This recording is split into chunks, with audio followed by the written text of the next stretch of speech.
Hi everyone and welcome to the lab 8 OSPF configuration. So OSPF is a dynamic routing protocol. In the previous lab, we did the routing using the static routing, and in this particular lab, we are using the dynamic routing. And for the dynamic routing protocol, we have chosen the OSPF.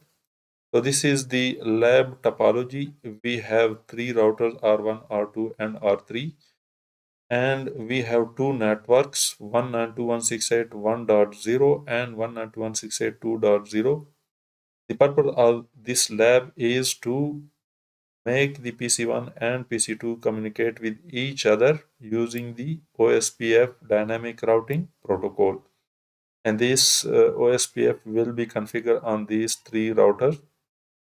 So as we can see, the routers are connected to each other. R1 and R2 are connected to each other using the 10.1.1.0/30, and R2 and R3 are connected to each other using the network 10.1.2.0/30. And .1 and .2 are their specific IP addresses on each router sites. So let's get started. So the first task is to assign the IP addresses and gateways to the PC. So I have already done this. On PC1, my gateway is 192.168.1.254, which I will configure on router 1 gigabit 01 interface. And this is the IP address 1.1 that I have already given to the PC. And in similar fashion, I have given the gateway 2.254 to PC2, and its IP address is 2.1. Now we will start with the task 2 and the actual configuration on all these three routers. So the first task of the configuration is to assign the IP addresses to all the routers. So let's start with the router R1. So let's go to the global configuration. First of all, I will change the host name of the router to R1. And the next is I will assign the IP addresses to its interfaces. First, let me assign the IP address to interface gigabit 01, which is connected to the PC. And I will assign IP address 192.168.1.254 with the subnet mask 255.255.255.0, and I will also enable the interface because it is in shutdown mode by default. I can also give it description to PC1. Now I will go to the interface gigabit 0/0, which is connected to R2. I will assign it IP address, this one, 10.1.1.1 with the subnet mask 255.255.255.252 because it is /30, and I will also enable this interface and give it the description to R2. So that's it. I'm done with the R1. I will save the configuration, and now let's do the same configuration on R2.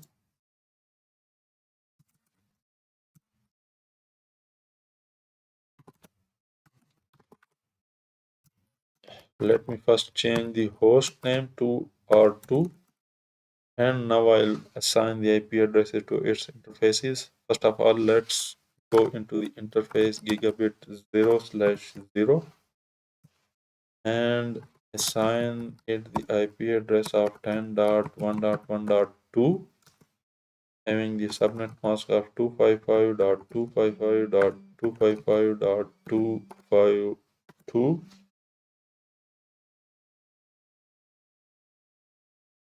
and I will also enable the interface, and I can also give it the description to R1. And similarly, I will now go its second interface, which is gigabit 0/1, and I will assign it IP address 10.1.2.1 and 255.255.255.252 subnet mask, and I will also enable it and give it the description. It is connected to R3. So I will save the configuration. So that's it for R2. I will do the same configuration on R3. First of all, let's change the host name of R3. And now I will assign the IP addresses. First of all, let's go into the interface gigabit 0/1 and IP address 10.1.2.2 and 255.255.255.252. Will also enable it and give it the description to R2. Now we'll go to its second interface, which is gigabit 0/0 connected to PC, and I will assign IP address 192.168.2.254 with the subnet mask 255.255.255.0, and I will also enable it and give it the description to PC2.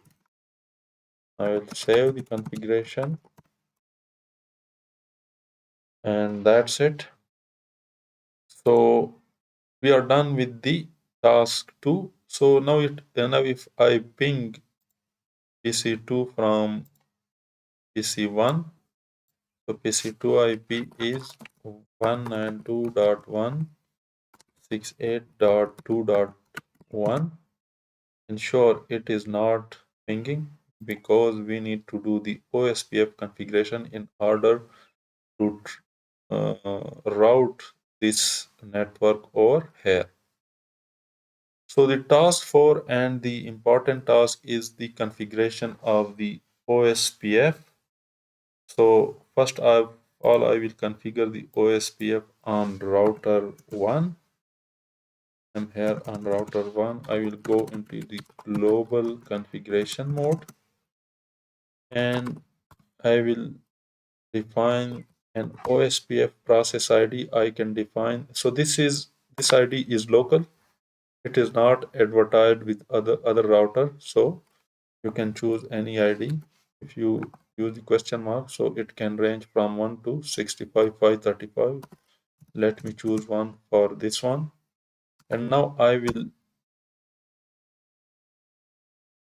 use the networks, configure the networks that I want to advertise through this OSPF. So on router 1, my network that I want to advertise is this one, 192.168.1.0, which is the PC network. And here I am using the wildcard address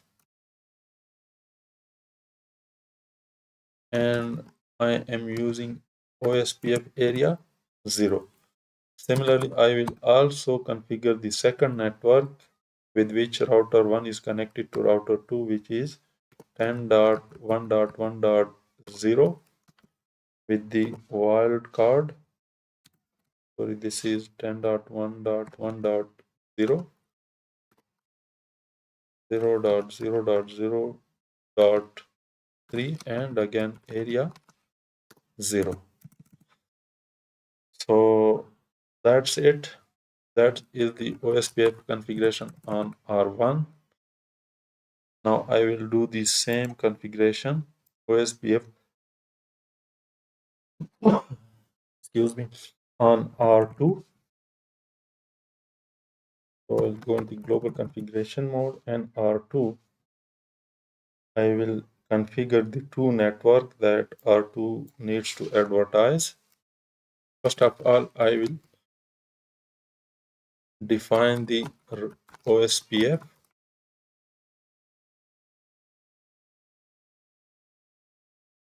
process ID. I can choose any ID.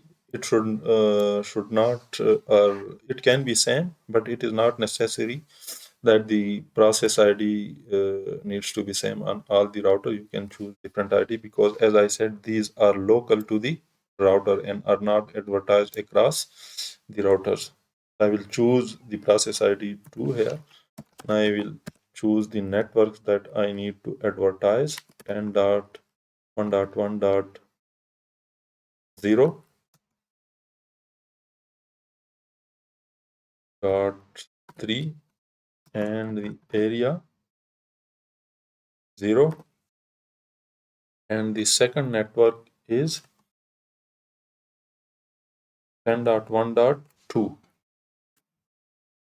I will write 2 over here, and as we can see, the